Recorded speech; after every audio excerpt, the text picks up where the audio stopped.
friends, and welcome to my YouTube channel. I'm Emily and I'm so glad that you're here today. It has been many months since I have last filmed a book video for this channel, and the short explanation is life. Life happened. It's just been kind of crazy. We've moved, there's been some personal stuff that's gone on, but it's just kind of been all over the place. However, throughout all these many months, I have very often thought about filming another book video, and recently I was sick over last weekend and I discovered the YouTube channel. I believe it's called Jen's Reading Life. I'll have it linked down below and here on the screen. But yeah, I've been watching a lot of Jen's videos and it just really inspired me to film another video. It's springtime and spring is my favorite season, so what better way to get back into making booktube videos than to talk about a stack of 10 spring books that I recommend reading. I have today a collection. There's some that are probably, I think they're classified as middle grade. I have a couple classics. I have just some lesser known books, I think, a couple pretty popular books.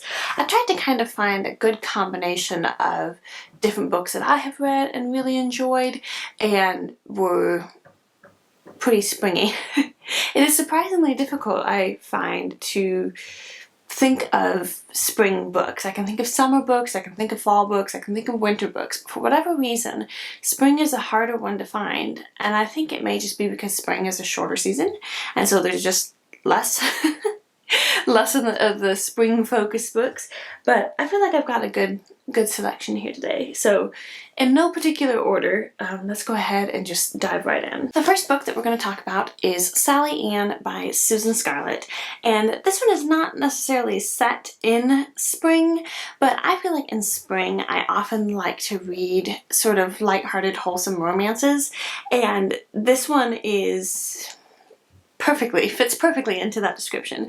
It's about a young lady named Anne, and she works in is it a hair stylist? Yes, a hairstylist and makeup salon, I guess.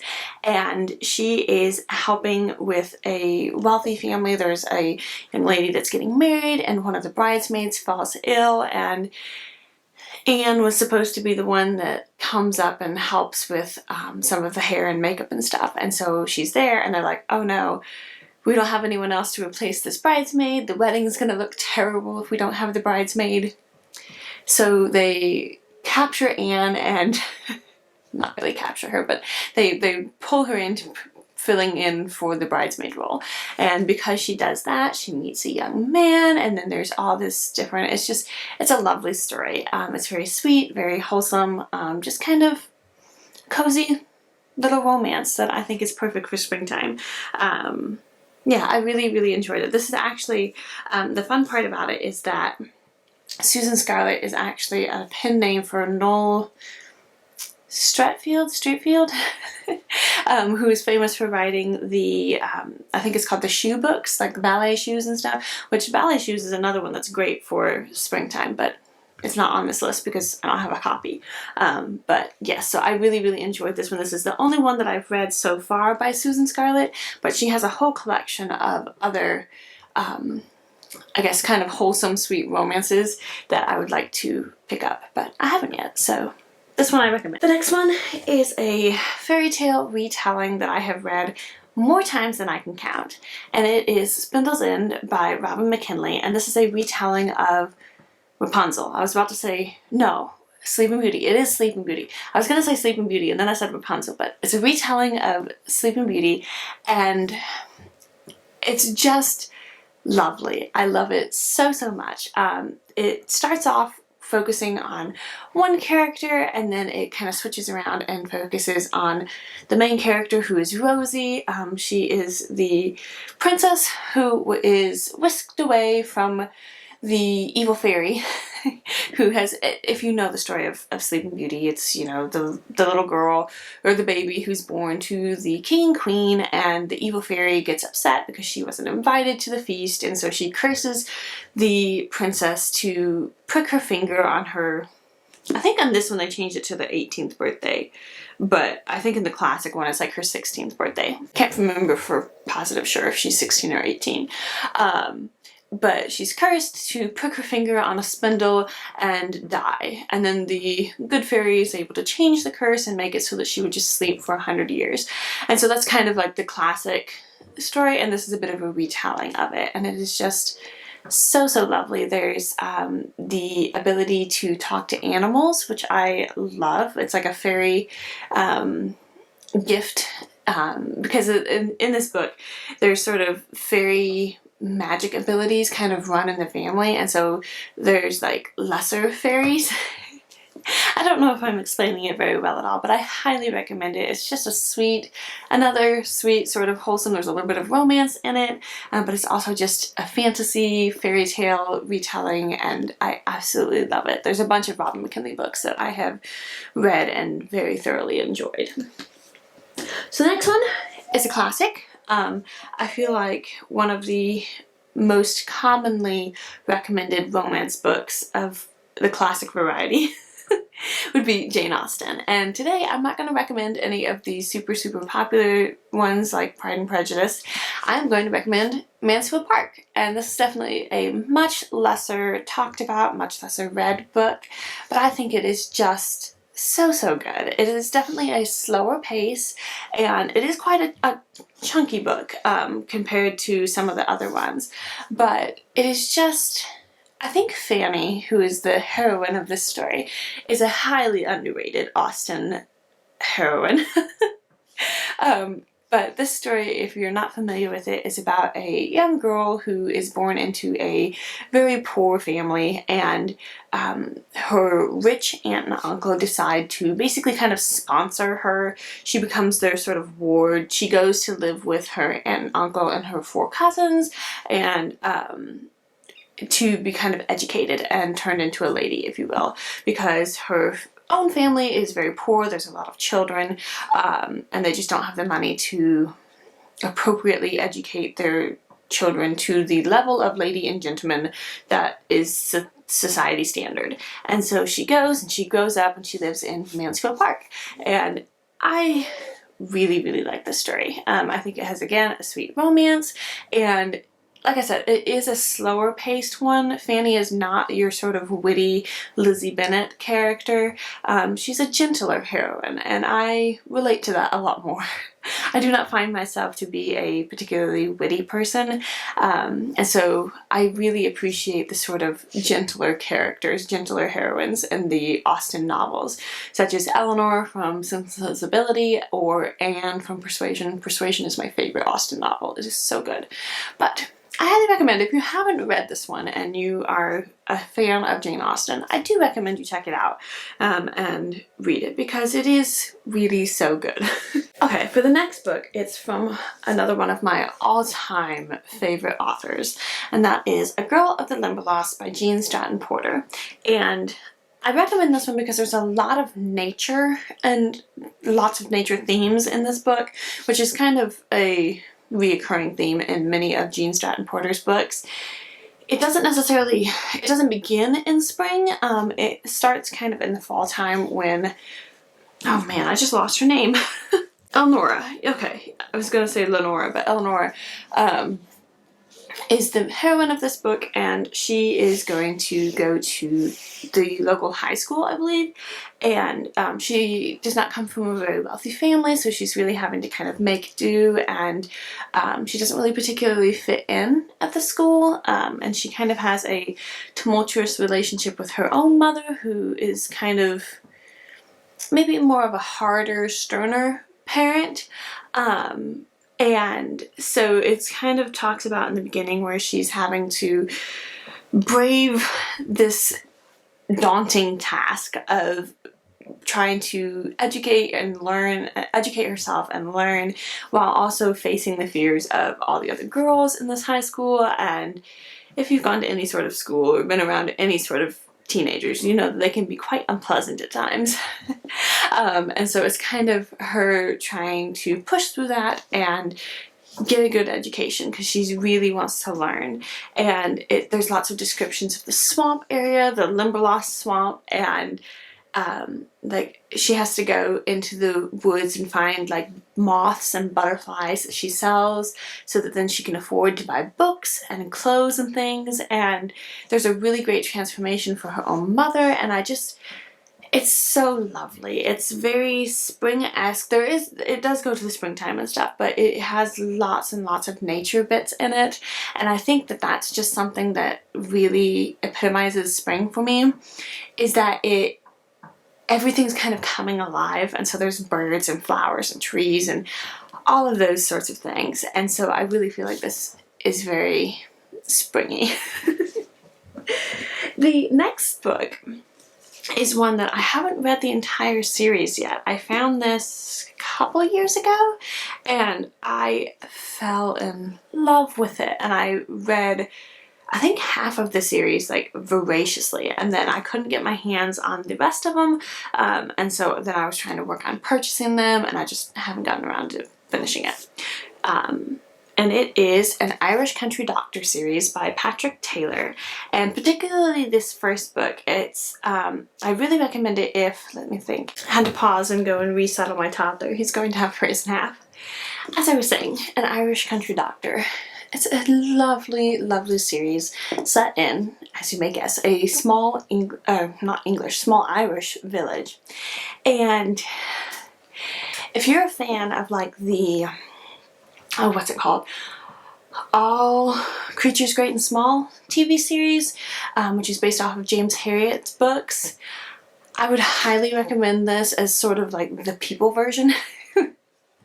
So James Herriot is well known because he wrote the series of books, like All Things Bright and Beautiful, All Creatures Great and Small, All Things Wise and Wonderful, The Lord God Made Them All. And I haven't personally read that series of books, but I've seen a few episodes of the TV series that was based off of it. And it's a story of like a vet that goes to a small village and becomes a vet for that country area. I think that this, like I said, is the people equivalent. It's about that medical student who goes to be a sort of apprentice doctor, secondary doctor in a small Irish village, and it's just the stories of his different like adventures in the country and getting used to like the country life and the way that they do things, which is very different from the sort of city and school where he was previously. And the doctor that he comes to partner with, I always feel like I kind of butcher this name, but it's Dr. Fingal Flaherty O'Reilly, or Dr. O'Reilly.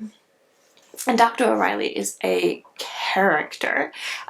He is just completely opposite of what Dr. Barry, who is the young doctor, what Dr. Barry expects. And Dr. O'Reilly is just, he's loud, he's a really big guy, like he's really tall and just broad, and he just has this really brusque, I think it's brusque, way of dealing with some of his patients, and it's just so funny.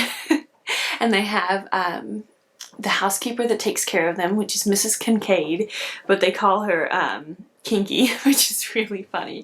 And it's just a lovely, lovely sort of quaint village life sort of a story. And I will say there is some swearing in it, which if you don't like that, there is some of that in here. Dr. O'Reilly can sometimes do a bit of cussing. And it's not too bad. It's just there's bits and pieces here and there.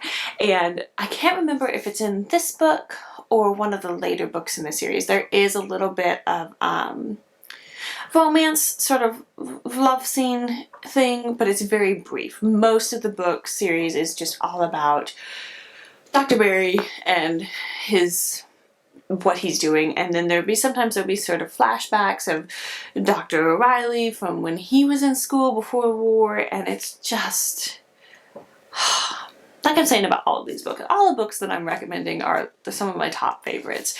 So it's just a really, really lovely series, and like even just the cover of it, like it's beautiful. And there's a book later in the series, I think it's the third or fourth book, that is a phenomenal winter book.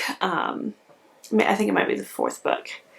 But anyway, I'll recommend that when wintertime comes, but for now, really, really highly recommend this one. Okay, the next book is another book in a series, and I have not, again, read the whole series, but I've read the first few books in the series because it was, again, one of those scenarios where my library only had the first 3 books in physical copy, and at the time I was reading hardly any books via ebooks. Since having a baby, or my now toddler, I've done the majority of my reading on a Kindle or my iPad, so I really need to get back into the series, but it is the Thrush Green series by Miss Reed, and this particular copy, I did look, it does start in spring, but it's again sort of that quaint English village life, and the village is Thrush Green, and there's stories all about the different people that live in the village and the kind of the little, I don't know, spats and things that villagers can get into, and just sort of slice of life, day to day, like really sweet, wholesome vibes. And like I said, I think I've read the first 3 books in the series. This is one that I have not read yet. After I started reading the series, I just immediately started, anytime I would see a Miss Reed book at either a library book sale or a thrift store or anything like that, I'd pick up the Miss Reed book, and so I have quite the collection going, but I've actually only read like 2 of them, so I really need to get back into reading physical books so that I can read the rest of the books that I have. But yes, it's just that lovely village life sort of a thing, and I think a lot of these sorts of things are really nice to read in the springtime because it's just, I don't know, fresh and wholesome and wonderful. So, I highly recommend this series. This book in particular is set in spring. It says that it is spring in the village of Thrush Green. In neighbouring Lulling, Charles Hinstock admires the blooming garden of his new vicarage, glad the squabbles with his parishioners in affairs at Thrush Green are settled. Which means that I need to read Affairs at Thrush Green first because sounds like something happened. The next book is one of my very, very favorite book series of all time, and I couldn't have a book recommendation video without recommending a book from the series. And it's The Long Patrol by Brian Jacques, which is part of the Redwall series, which is such a sentimental, nostalgic, and precious book series to me. I love it so, so dearly, and I listen to the audiobooks almost nonstop. They're pretty much the only audiobooks that I listen to. I'm really picky about audiobooks, and I absolutely love the audiobooks for this series. I'm actually currently listening to this one, which is kind of what made me think of it. And The Long Patrol is about Tammo, who is a hare. These books are all about animals, if you didn't know. And it's Tammo, and he is leaving his family and going off adventuring with Russa Nodre the squirrel, and his lifelong dream has been to join the Long Patrol, which is the fighting hares of the West Coast, I believe, of the Redwall world. And that has been his dream all along, and his dad was never really, he thought that Tammo was too young, and so Tammo runs away from home to go off adventuring and try to join the Long Patrol. And this is one of my all-time favorite Redwall books. I have read it several times. I've listened to it more times than I can count, and it is so, so good. There's this giant battle scene in there. There's a badger, Crega Rose Eyes, and of course there's all the Redwall and all the food and all the dibbons and different creatures, and it's just, it's lovely. It's really, really lovely. I will link down below if I can. There is a song right at the beginning of this book that is all about spring, and I believe there's a version of it on YouTube, so if I can, I'll link it down below. It's a very catchy, sweet little tune, and I really highly recommend you go and listen to it because it's fun. Even if you don't read the book, go listen to the song. It's like 2 minutes long. But yeah, so highly, highly recommend this one. This is I think the only Redwall book where there's like this giant pitched battle between the evil oh, what is it in this one? Is it rapscallions? Oh man, I forget now. I'm pretty sure it's the Rapscallions.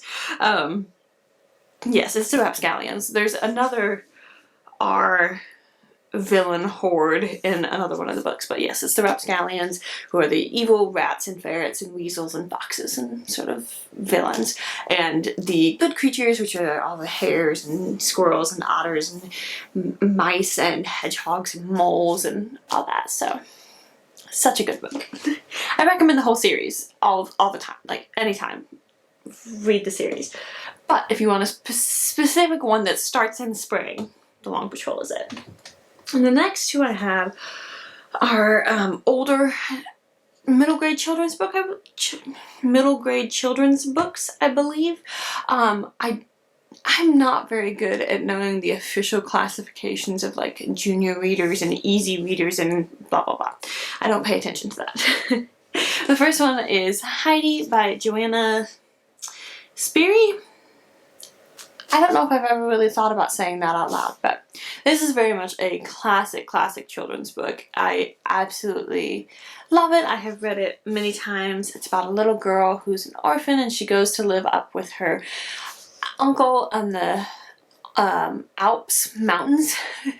And they live in this little like mountain cottage, and it talks about like she goes out with Peter, the local goat herd boy, and they go and run about in the meadows up in the mountains, and her grandfather's this crusty, old, like grumpy, stern man, and she just kind of brings a bit of spring and joy into his life, and it's very sweet and wholesome and lovely, and again, very springy.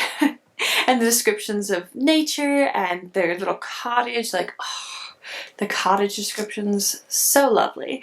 And Heidi just makes friends with Peter and Peter's grandmother, and she just kind of charms her way into everyone's life with her sweet little innocence, and it's lovely. And then this is the next to last book, and no spring recommendation video would be truly complete without mentioning, at the very least, this book. Again, another one of my all-time favorites. And it is The Secret Garden by Frances Hodgson Burnett.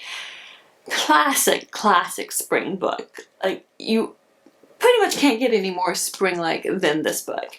And it's the story of, again, another little orphan girl named Mary who was raised in India with her mother and father, but then a plague came, and I can't remember if it's malaria or something, but basically her parents die in this epidemic, and so she is sent back to England to live in her uncle's manor house. She's never met this uncle, and she's just really this very bratty girl at the beginning of the book. Just not a pleasant person to be around. She's very used to being treated almost like a princess, like she's always had servants to like dress her and do everything for her, and so she comes to this English manor house where she is expected to behave like a normal little girl, and she is just so shocked. She has to like eat porridge for breakfast, and she's kind of like, oh, gross, who would want to eat porridge?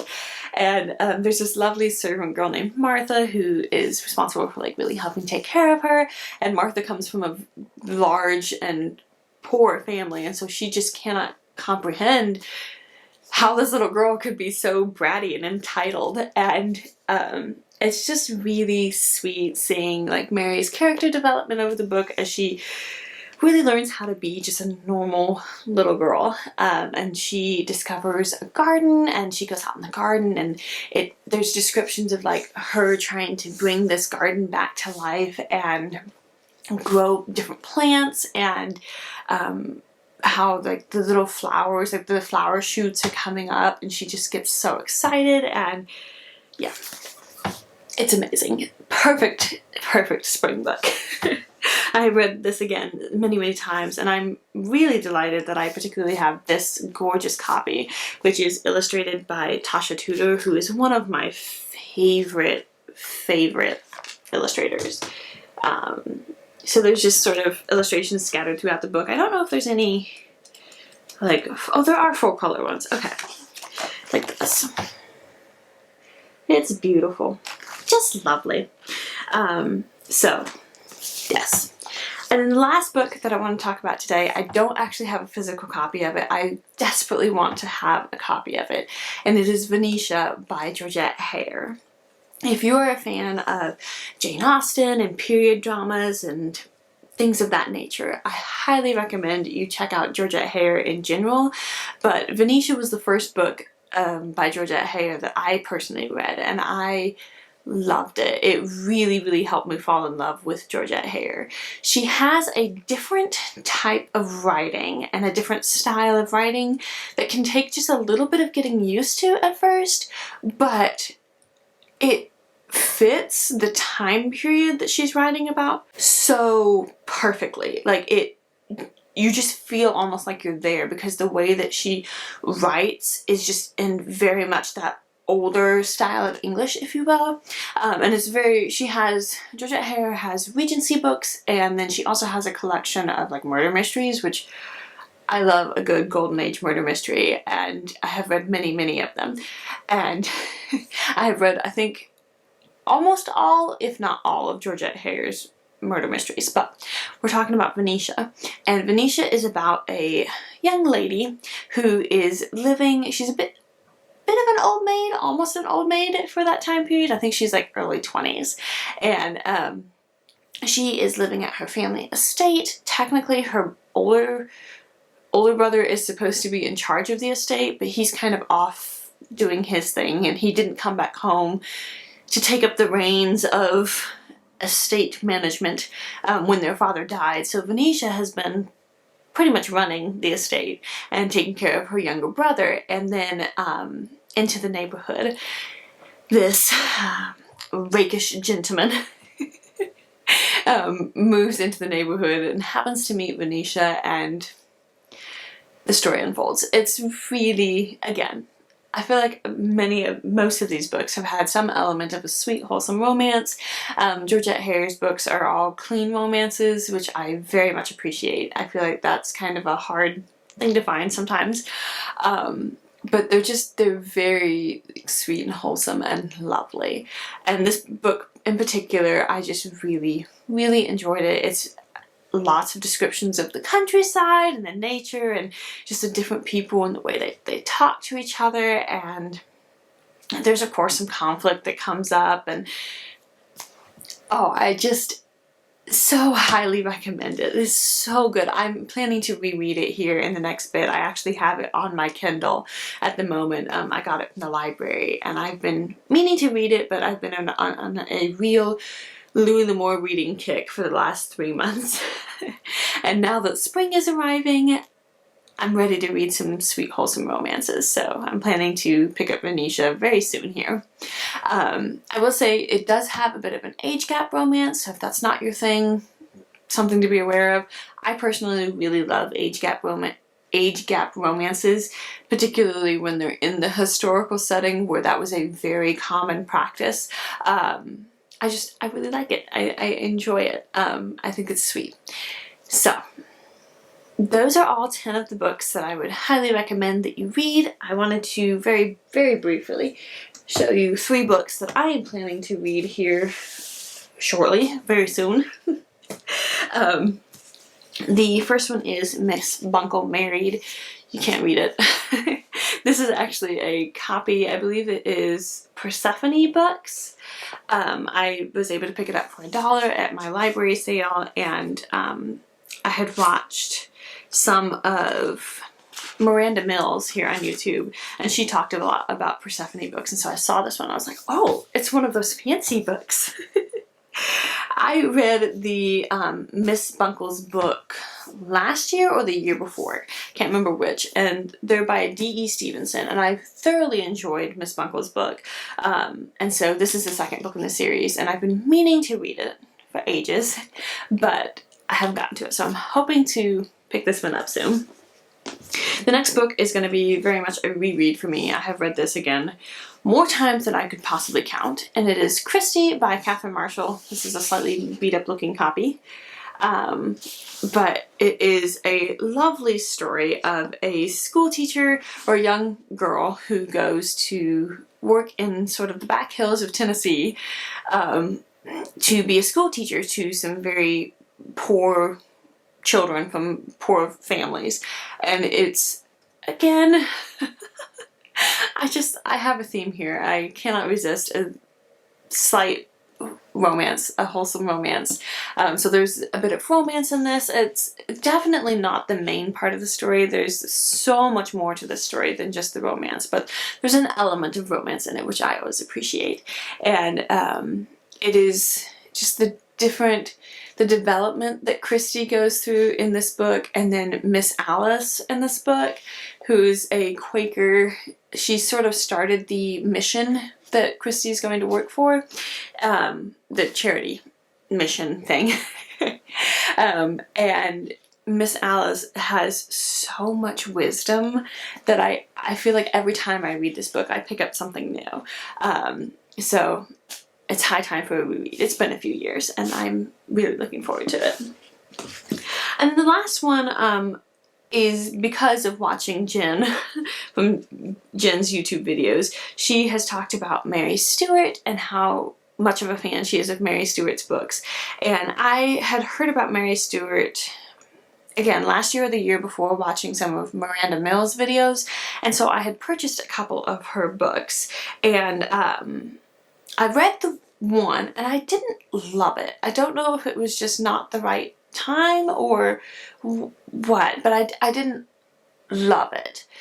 And so I never got around to reading the second one, but I keep hearing people talk about it, and I want to understand the love for Mary Stewart. And so I feel like I need to read more than one book by her to actually like decide whether I do or don't like her. So the other book that I have is Wildfire at Midnight by Mary Stewart. And I love the artwork on this. Like, oh, so beautiful. I purchased both of these from, oh, I don't remember now. I think I might have gotten one from Book Depository back when it was still a thing. And then I may have gotten the other one off of abebooks.com, which is one of my favorite places to buy books secondhand.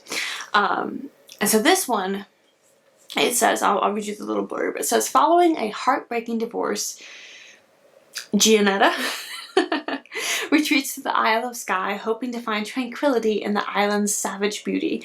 But shortly before her arrival, a girl's body is found on the craggy slopes of the looming Blue Mountain, and with the murderer still on the loose, there's nothing to stop him from setting his sights on Johanna next. So I bought this one because of that description, because it sounds like it's got a little bit of like a mystery theme to it. It's set in Scotland, like, oh, bucket list dream to visit Scotland someday. But yeah, so I would really love to give this one a try this spring and get through it. So that is all that I have to talk about today as far as books. I hope that you enjoyed it. I hope that you found a couple of books that you thought sounded interesting. I would love to know what books you're planning to read this spring, and I hope that you are getting some lovely springy weather. We've definitely been getting some springy weather here in Kentucky, but it's kind of gone back to really cold today. Which is fine. That's sort of what spring is all about, is warm days and then cold days. But anyway, I hope that you have a wonderful day, and I am hoping to be back very soon with another bookish video. Thank you so much for watching, and I'll see you soon. Bye!